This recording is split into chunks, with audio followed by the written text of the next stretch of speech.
Let's be honest, most of the traders who do swing trading lose money in the markets. Not because the market is against them, but because they treat swing trading like a Netflix trial. They try it for a week and when they make losses, they quit. The truth is, it's not the strategy that fails, but rather the traders' habits that do. So in this video, we'll uncover the top reasons why swing traders fail and how to make sure that you don't.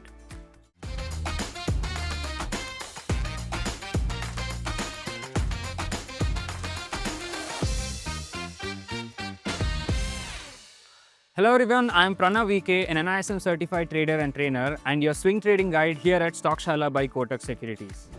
Over the years, I've seen that many traders, or actually most traders, always blame the markets, indicators or their strategies, but never their own process. So let's decode what separates the winning swing traders from the losing ones. What we need today is a mirror, because we are going to analyze not the strategy, not the markets, not the global news or anything else, but rather we are going to analyze you. Swing trading looks simple: buy low and sell high. And sometimes even professionals say it is all about buying high and selling even higher.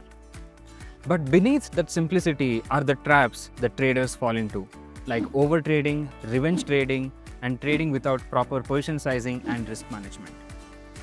But the good news is that once you know what these things are, then it is easier than you think to fix them. Imagine this: a trader buys HDFC Bank at Rs 1500 and 2 days later it falls to 1470.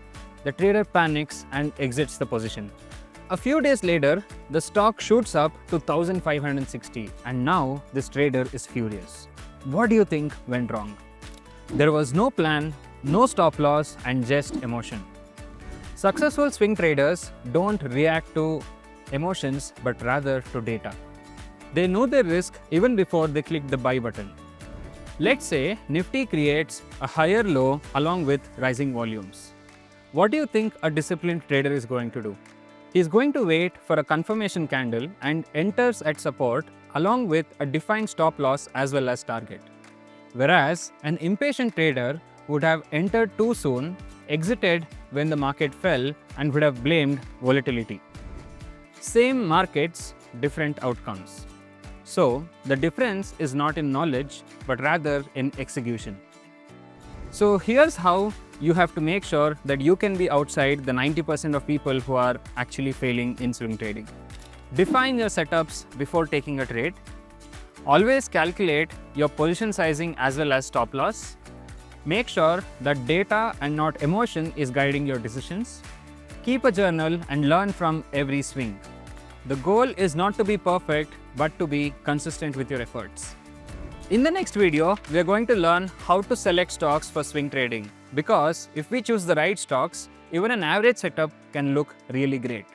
Until then, keep learning and keep growing with Stockshaala by Kotak Securities. I am Pranav VK and I'm going to see you in the next video. Don't forget to like, share and subscribe.